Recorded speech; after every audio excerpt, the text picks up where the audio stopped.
All right, just bought this van at a government auction. Just drove it home, about 120 miles. Ran smooth, shifted smooth. It's got 54,000 original miles. It was used at a correctional facility as a wheelchair van to pick up inmates. 2006 van. Pretty clean inside. It's inside and out. So it's got these sort of built-in steps here, and this is the back. This has got the rear air conditioning. It has emergency hatch here that pops up. It has these seats that fold down. Anyway, we'll be stripping this thing down and turning it into a off-grid camper van.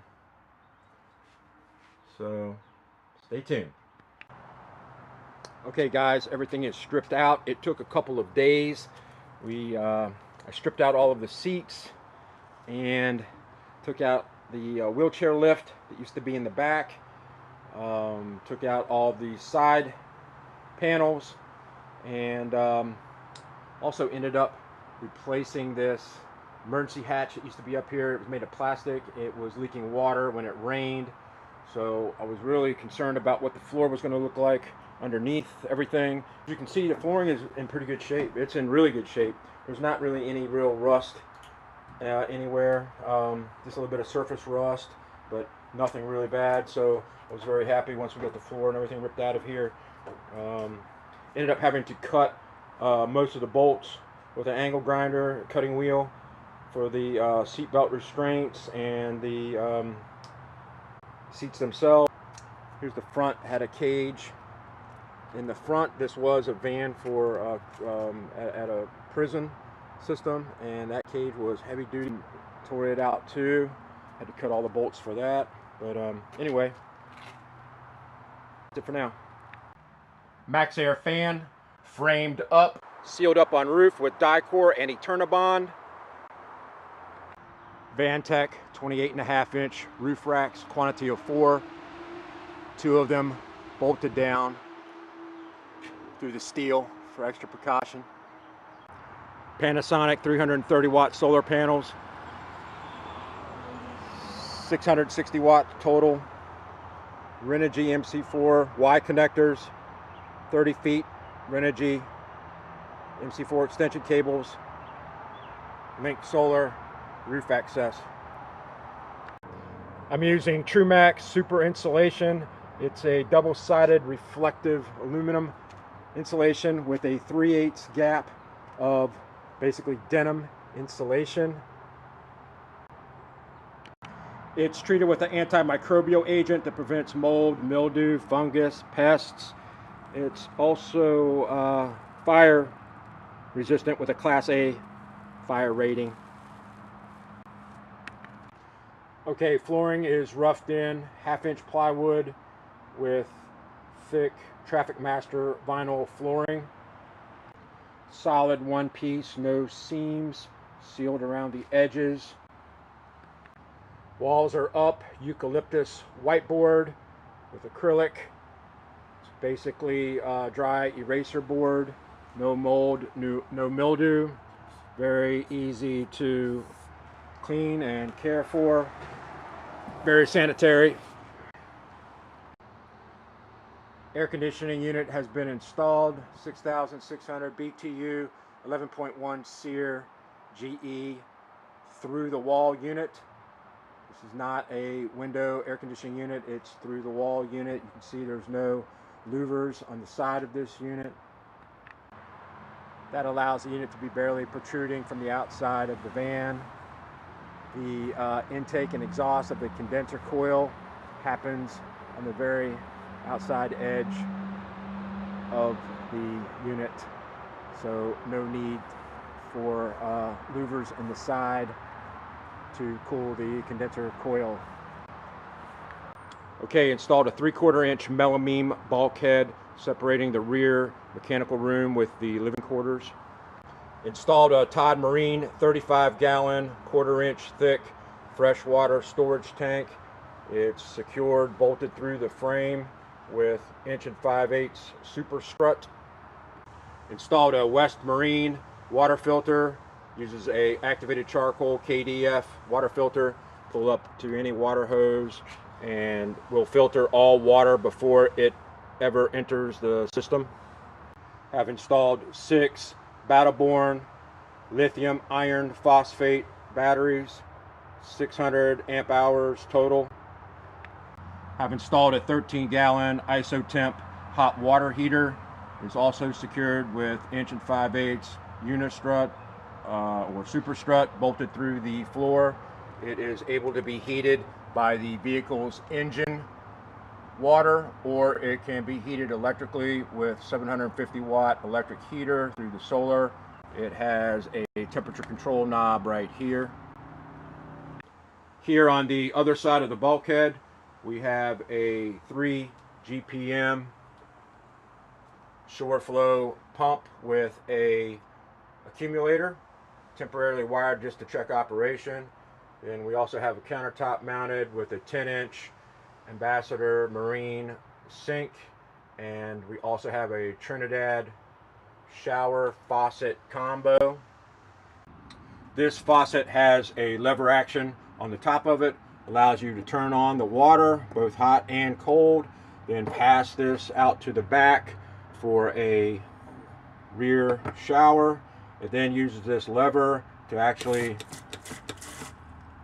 shower that way, or to force it on constantly like this. Next, we have our bathroom area. It's just an accordion door cut to fit this small area. It's kind of tight in here. Open this up, and we have the separate toilet. It is the Weekender edition. It has a fan that runs 24/7 inside of the toilet, and is exited through the side of the van through a 3-inch hole. And this is the exhaust port for the toilet fan. Okay, we have a lot of the electrical roughed in.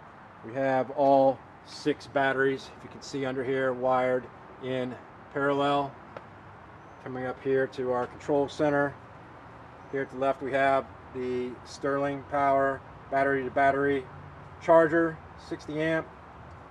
We've got the 120 AC power breaker box right here. We have the 12 volt DC fuse box right there. We have some fuses. We have the Victron Energy MPPT charge controller. Some more fuses. Some terminal blocks and more fuses. We have the Ames Power Pure Sine Power Inverter, 2000 watt with a 4000 watt surge. We have the shunt connected right now temporarily to this display. We're doing a test. I'm doing a test right now. I'm running the air conditioning full on power, just on solar, and we've been running the air conditioning for about 6 hours straight now. You see we have 78% left on our batteries, plenty of battery left. 13.22 volts. We're using just 12.6 amps right now. We're only using 170 watts. So far we pulled 133 amp hours out of the batteries, and we've got, like I said, 78% left. 17 hours left at the current pace before we run out of battery. Both the MPPT controller and the shunt, they are both Bluetooth enabled. We can just use your smartphone, connect, and hopefully you can see this. You see how much wattage we're producing from our solar panels and some other information. It's very nice. You see we're in the bulk charging mode right now. You see the voltage from our solar panels, current.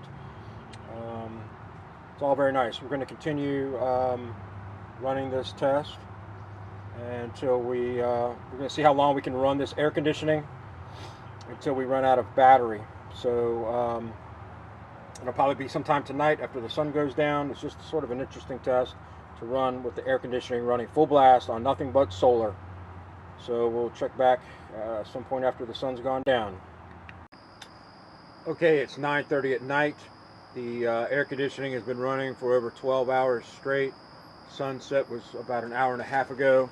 We have no production coming from the solar panels, and we are right now, we're pulling about 550 watts, and according to our battery monitor, we got 13.1 volts, and we've used 113 amp hours, 79%. So at this production, it's looking like 4 hours. The air conditioning is cycling more now. It was 90 degrees earlier today. Right now at 9:30 at night, it's about 78, 79 degrees currently. So the AC is cycling more often than it was earlier today. Still set at 72. I just lowered it down to 71 just to try to keep the load, try to keep it running. So what we'll do is I'll come back in 4 hours and see what we got. Okay, it's 1:30 in the morning. Looks like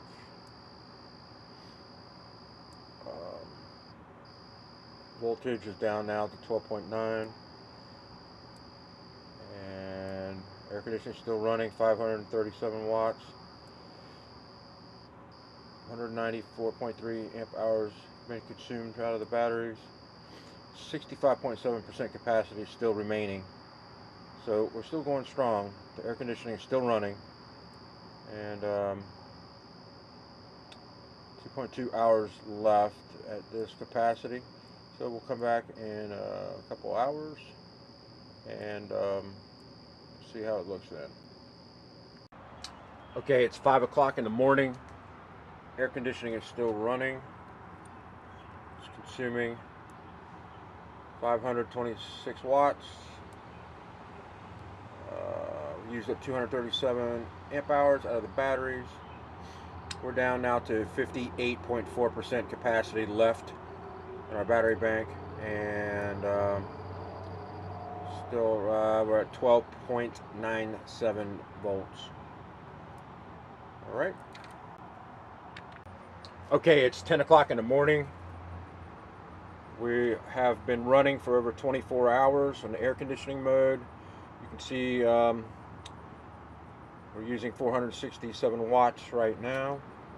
Our amp hours pulled out of the battery, 319.3. We have 44.2% left of our total battery bank. The sun is back up, so we are back in bulk charging mode on our MPPT controller. So this was really a stress test. We ran the air conditioning for over 24 hours on nothing but the solar and the lithium batteries. It was 90 degrees yesterday, and I was running the air conditioning with the back doors and side doors of the van wide open, and we were still able to run the air conditioning for over 24 hours. It got down to 75 degrees last night, so the air conditioning, even though I set it all the way down to 68 degrees, was cycling on and off quite a bit last night. But that's also a good test, since our inrush current is about 26 amps each time it starts up, which is just an absolute killer to AGM or lead acid batteries. With the Battle-Born lithiums, that high current is not a problem, does not reduce the capacity the way it would with a lead acid battery.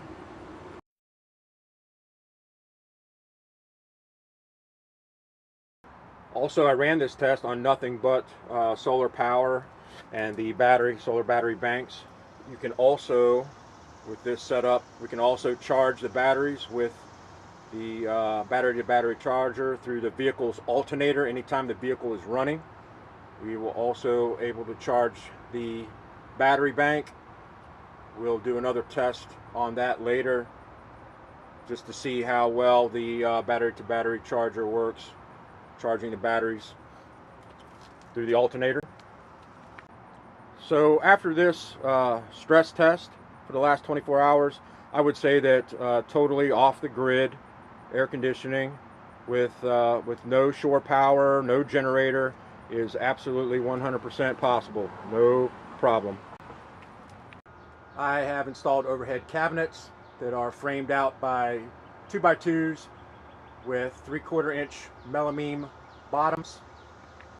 I installed 1/4 inch plastic tracks and 1/4 inch acrylic that has been frosted with sandpaper. The overhead cabinets are all LED backlit, controlled through my phone with a Bluetooth app.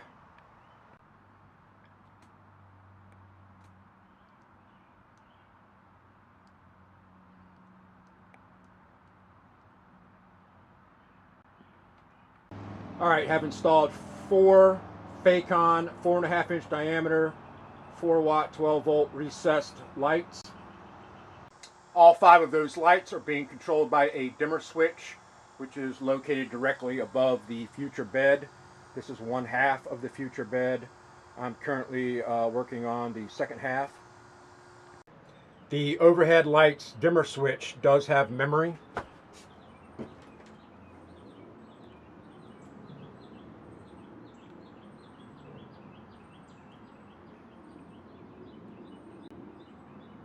Have installed a compact Toshiba microwave, have installed the battery monitor onto this side, have installed a couple of switches, one controlling the pump, one controlling for future, GFI receptacle, getting ready to install a longer hose for the sink shower combo, have very deep storage area here above the sink.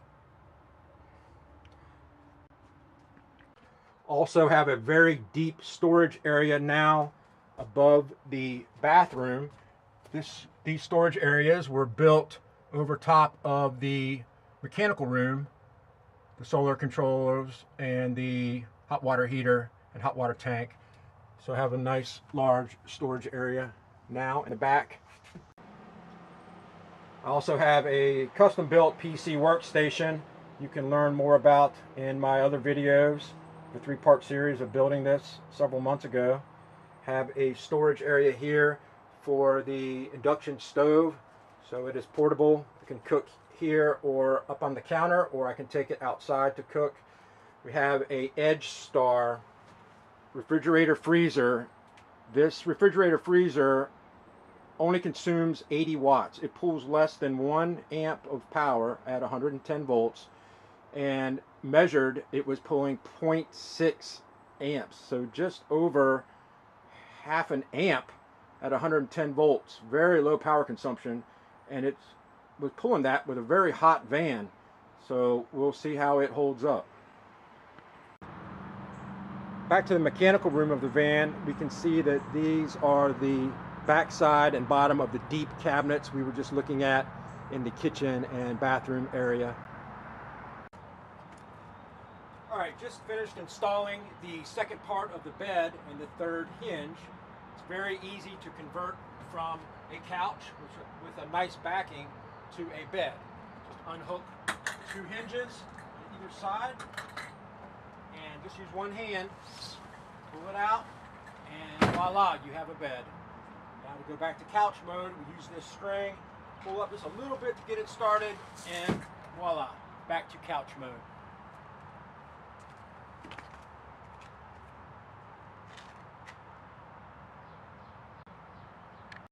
Installed a shower hook on the side door, made window coverings for all of the windows out of the same insulation that I made the van walls and floor with. I just used black duct tape all around the edges and taped in some magnets and Velcro straps so that it attaches very easily to the steel and the windows. I've built a storage box between the front seats. It has about a 3-inch deep lip on the inside of it with a removable lid. I have installed a 8-inch thick full-size futon mattress that pulls out from couch to a standard full-size bed. I built some storage cabinets between the couch and the bathroom here in this little area. I'm currently working on a broadband setup with both AT&T and Verizon. More details on those later. I have installed some 1/2-inch galvanized pipe to use as a clothes rack or just to hang things from, secured to the steel structure that's up in the ceiling. I have installed a actual desk mount monitor arm that's just been flipped upside down with the end of it cut off, and it is mounted to this steel frame here. It's bolted through, so it's nice and secure. This mount can be flipped all the way around outside. You can be watching this monitor outside. Also installed a large table that is a nice work platform, workstation table here. It is mounted to a through-hull boat seat anchor. It is able to pivot. Just have to unhook it from underneath and then just nice and easy swing it all the way out here, and it can be swung all the way outside, and it can be used as a platform for cooking outside the van or for any other reasons. It's hydraulic, so it can go up and down, and you can raise or lower this table, desk. I installed 2 channels that one inside the other. You can see sticking out here underneath. That allows this to be unfolded and supported into a really large workstation. I have this hinge along the one side here, so all you do is remove these locking pins that I have here. Remove each locking pin, real nice and easy, and then slide this out. Reinsert the locking pins so it's stable, and then just flip the desk out. Make sure you don't hit the monitor. Flip the desk out like this, and now flip it back around, and you have a big, huge workstation here. Plenty of room to put printer, keyboard, mouse, notebooks, whatever you might need on here. I also built a little storage area under the table for the keyboard, mouse pad, and mouse. Also, there's no center support necessary for this bed design, which means there's a lot of space for storage and whatnot underneath the bed. So that's it for now. I do have some big plans for the front cabin area. Also, I will be going full time in this rig, so I will be providing an honest review of all the equipment that I'm using in this build. So if you're interested, take a look. But that's all for now. Thanks for watching.